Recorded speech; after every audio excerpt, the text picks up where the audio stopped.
There are some very specific touches that signal attraction, and most people have no idea they're reading them wrong.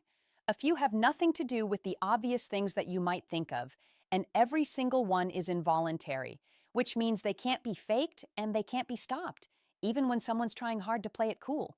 You've had moments where there was a touch that you're not quite sure what it meant. A shoulder leaned on yours, or a hand stayed just a fraction too long, and your brain registered it before your brain had a chance to catch up. And then you replay it. You're trying to figure out what you think it meant. Today, I'm going to show you exactly what those 8 touches of attraction mean. Because touch is one of the most honest signals that the human body produces. And once you know how to read it, you'll never have to second-guess yourself in the same way again, and you can be sure about what to do next. Let's go. Most people think about touch in broad terms. They touched me, so they must like me. Or they didn't touch me, so maybe they don't. But that's not actually how it works. The type of touch matters, the location matters, how long it lasts matters, and perhaps the most important thing is what they do in the moments after the touch is over tells you more than the touch itself. Here's the science behind why. When we touch someone, or when someone touches us, the brain releases oxytocin, the bonding neurochemical, as well as dopamine if the touch is from someone that we're already drawn to. These aren't small background processes. They're powerful neurological events that register as significant, whether we consciously acknowledge them or not.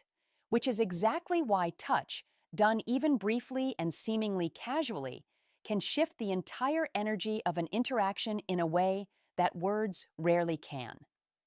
Kellner, a psychologist at Berkeley who has spent years studying the social function of touch, found that humans are capable of communicating distinct emotions through touch alone, including attraction, and with a level of accuracy that rivals facial expression. We are wired to both send and receive these signals. Most of us just haven't been taught how to read them. What we're looking at today are the 8 touches that most reliably signal attraction, not because someone deliberately decided to make a move, but because their nervous system was already in motion before they made any decision at all. Touch number 1 is the lower back touch. This one has almost no innocent interpretation, which is what makes it so revealing. The lower back is not a neutral zone. It's not where you place your hand on a colleague that you're guiding through a doorway in a purely professional context. It's intimate in a way that most people don't consciously decide to be. It just happens when someone's attraction overrides their social filter for a moment. A hand placed on the lower back, even briefly, even lightly, is the body staking a quiet claim. In research called proxemics, the study of how humans use and respond to physical space, the lower back falls within the intimate zone, the region that we instinctively protect from people that we're not close to. When someone enters that zone without hesitation and without the social awkwardness that would normally accompany such an overreach, it means that their nervous system has already classified you as someone that's safe to get close to. That classification doesn't happen by accident. Watch what their hand does after. Do they remove it quickly like they caught themselves, or does it linger for just a moment longer before they let go? The linger is the tell.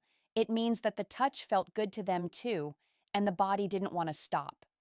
And here's what to do when you feel this touch. Don't tense up. Don't make a production of it. Just let your body receive it naturally.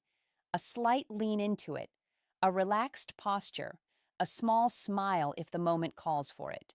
What you're communicating is that their closeness is welcome without turning it into a moment that makes them self-conscious about what they just did.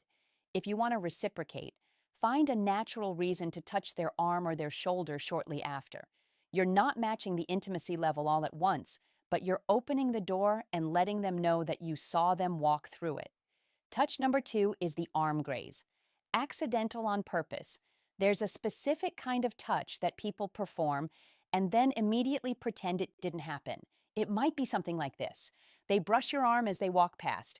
Their hand grazes yours when you're both reaching for the same thing. They bump into your shoulder and keep talking as if nothing occurred. This is what behavioral scientists call an intention touch. It's a touch that's engineered to look accidental, but at some level, it's deliberate. The person experiencing attraction doesn't even always know that they're doing it. What they know is that their body keeps finding ways to make contact, and the accident framing gives them plausible deniability while still getting what their nervous system is asking for. And here's what to do when you notice it. Acknowledge it with your eyes, not your words. A brief glance at the point of contact, and then back up at them with a kind of expression that says, "You noticed." Warm, slightly amused, not startled. This does two things. It tells them that the touch registered without embarrassing them, and it signals that you're paying close enough attention to catch what they're doing. That kind of attentiveness is attractive in itself, and you don't have to say a word. Touch number 3 is the knee touch during conversation. This one happens fast. You're seated mid-con conversation, and something lands on your knee, a hand briefly. It's probably paired with laughter or the emphasis of a point, and then it's gone before you've properly registered it happened. The knee is significant precisely because of what it requires. To reach someone's knee, you have to close distance. You have to enter their personal space deliberately and extend across it. In a seated setting where bodies are already contained, that crossing of the invisible boundary between two people's space, that's not a small thing, even when it's presented as casual. Research on touch and affiliation, the human drive to connect, consistently shows us that people touch the people that they feel most drawn to most frequently during shared laughter. The moment of laughter, that lowers the guard. It creates an opening and the body takes it. The knee touch is usually that body taking its opening. And here's what to do when it happens. Let the laughter run its natural course. Don't cut it short with a reaction to the touch. Then, when the moment settles, just lean in slightly and continue the conversation from a position that's a fraction closer than you were before. You haven't commented on the touch. You've just responded to it physically. That shift in distance is your answer, and it's far more powerful than anything you could say out loud. Touch number 4 is the hand linger. Something passed between you, a phone, a drink, a pen, a piece of paper, and the hand that does the passing doesn't immediately pull back. It stays just for a beat, maybe 2, long enough that both of you feel it, and both of you know it wasn't required. The mechanics of a functional object transfer take about half a second. Anything beyond that is not about the object. The linger is the nervous system buying itself time in contact with someone that it doesn't want to stop touching. While the hand is lingering, pay attention to whether they hold eye contact during the linger or they look away. Both are meaningful. Eye contact held means that they're aware of what they're doing and they're choosing to stay in it. Eyes that drop away suggest they felt it so strongly they need a moment to compose themselves. Either way, the hand told you everything. Here's what to do when you feel this. Don't rush to pull your hand away. Stay in the moment for exactly as long as feels natural, maybe a bit longer than you otherwise would. Hold eye contact if you can. You're matching their energy. You're not escalating it, which keeps the whole thing feeling mutual rather than one-sided. If you really want to make it count, you can say something in that moment, something warm, something quiet, because words spoken while two people are already in contact land very differently than words spoken across empty space. Touch number 5 is the shoulder touch when laughing. Laughter is when people touch most freely and most honestly. The guard drops, the inhibition lowers, and the body does what it actually wants to do. So when someone reaches for your shoulder in the middle of laughing at something that you said, that touch isn't about the joke. The shoulder is interesting as a touch target because it sits right on the edge of the personal zone. Not as intimate as the lower back, but more than the forearm, more than the hand. It's a touch that says, I'm comfortable enough to reach for you without saying it out loud.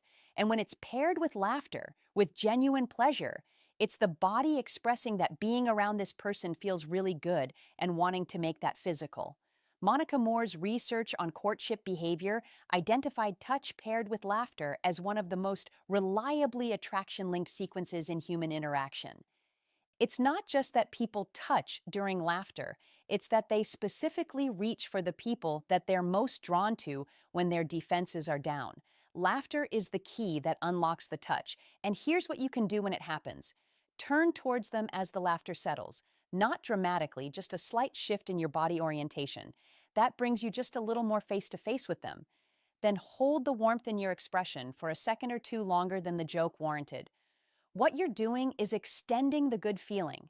You're making it last just a little bit beyond the moment that prompted it. People are drawn back to the person who made them feel good. And lingering in that feeling rather than moving on too quickly is how you become that person. Touch number 6, fixing something on you. This one requires a level of comfort with someone else's personal space that just doesn't happen by accident. They reach over and move a strand of hair from your face. They straighten your collar. They brush something off your shoulder. They might notice a tag sticking out and tuck it back in. Every one of these gestures requires entering your intimate zone without an invitation and doing it with a kind of unself-consciousness that only comes when someone feels as though you already belong, at least partly, to their sphere. Ethologists, scientists who study human and animal behavior in natural settings, they call this grooming touch. And it appears across virtually every social species as a bonding behavior directed specifically towards the individuals the animal is closely affiliated with. So in humans, it carries the same function. You don't reach out to fix something on a stranger. You do it for people you feel a pull towards. And the pull has to be strong enough to override the usual social restraint around entering someone's personal space uninvited. And here's what to do when someone does it. Be still.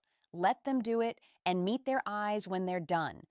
Now, this sounds simple, but most people either look away in that moment or make a self-deprecating joke to deflect the intimacy. Resist that impulse. Being still while someone attends to you with that kind of care and then meeting their gaze calmly afterwards is one of the most quietly confident responses that you can offer. It says, "Your closeness doesn't rattle me."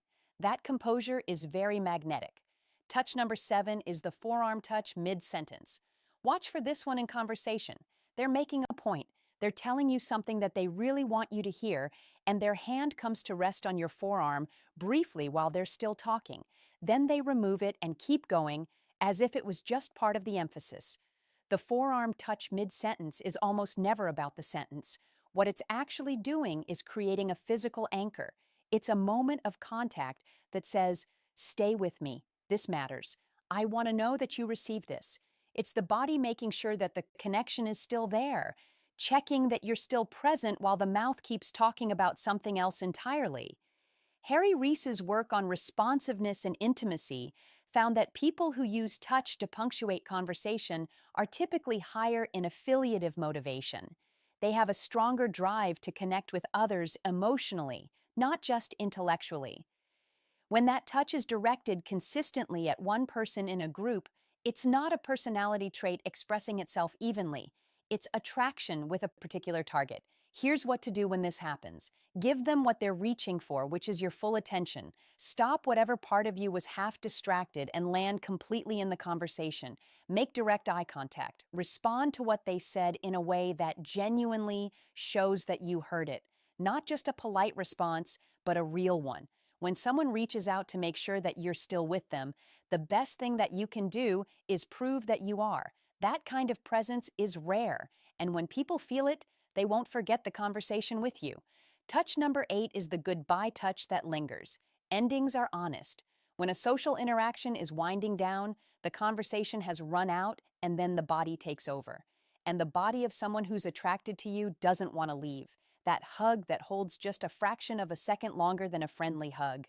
The hand on your arm as they say goodbye and doesn't lift away immediately. The moment at the door where they touch your shoulder or they touch your back and then they stand there for a little bit longer than the conversation requires. These aren't oversights. They're the nervous system making one last contact before it has to let go. What makes the touch so revealing is that there's nothing socially convenient about it. The interaction's ending. There's no longer a practical reason for the touch. The extended contact at the end of something has really only one explanation: that the person providing it is not ready for that thing to be over. And that reluctance, that unwillingness to break contact, that tells you far more than anything that happened in the middle of the conversation. Arthur Aaron's research on closeness found that physical contact at the conclusion of meaningful interactions has a disproportionate effect on how the interaction is remembered and how strongly the person wants to repeat it. The ending is what the brain stores most vividly. A lingering goodbye doesn't just signal attraction, it ensures that you become the thing that they're thinking about afterwards. And here's what to do when this happens. Don't rush the ending, match their pace. If they're holding their goodbye a little bit longer, stay in it, rather than being the one who breaks away first. And before you separate, make sure the last thing between you is eye contact, not a glance at your phone, not a look towards the door, but a direct, warm moment of connection. That's the frame that their memory keeps. Then, if you feel it's right, you can give them a reason to continue. Maybe a text that you'll send later, or a plan that's still vague enough to invite a follow-up. The goal is to make the goodbye feel like a comma, not a full stop. Here's what I want you to take from all this. Touch is not nothing. It's not just something that happens alongside connection. It's usually what creates it. It deepens it and it confirms it when it's still too complicated to use words to say it out loud. The touches we've looked at today are not big gestures. They're small, they're brief, and they're easy to miss if you're not paying attention. But that's exactly what makes them trustworthy. Nobody rehearses a hand linger. Nobody consciously decides to graze someone's arm 3 times in a single conversation. These things happen because the attraction is already there, and the body's just saying what they can't say with words yet. Once you understand the language of touch, you stop needing certainty before you act. The signals were always there. You just have the insights now to read them clearly, respond to them confidently, and let that connection build at the pace that your body already knows it wants to go. Touch is the most honest conversation two people can have. Quiet, instinctive, and completely, unmistakably clear. If this video gave you something useful, I'd love to know. Please drop it in the comments because it genuinely helps me understand what resonates with you and what to make more of. And if you're not subscribed yet, that simple little action makes a real difference to me because it's what makes it possible for me to keep creating content like this.